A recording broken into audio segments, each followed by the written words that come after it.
দোস্ত শান্তর সাথে কি কথা হয়েছে? কথা তো হয় না রে দোস্ত, তোর কথা হয়েছে? না আমার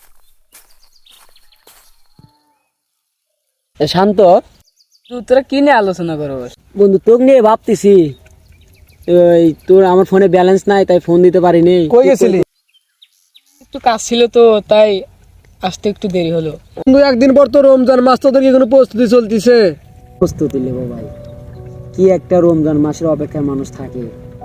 হ্যাঁ, সারাটা দিন না খা থা লাগে, না খা কাজ কাম করা খুবই কষ্ট হয়। সারাদিন না খা থাইয়া এই তারাবি পড়ার সময় আসলে আমার শরীরে ক্লান্ত লাগে। কি একটা অবস্থা, এই রমজান মাস দেখলে আমার বিরক্ত লাগে। বন্ধু শোন, তোদের বয়স তো আর কম হয় নাই।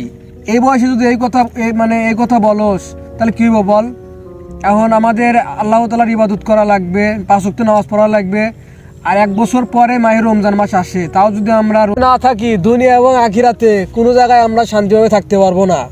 সারা বছর আমরা অনেক পাপ কাজ করি, আর 1 বছর পরে রমজান মাস আসে আল্লাহ তাআলার ইবাদত করার জন্য। 30টা রোজা রাখে আমাদের সারা বছরের পাপ একটু হলেও হালকা হবে। হ্যাঁ বন্ধু, তুই ঠিকই বলিস। এসব ভাবনা চিন্তা বন্ধু বাদ দে, আজকে রাত্রে তারাবি নামাজ আমরা সবাই পড়তে যাব।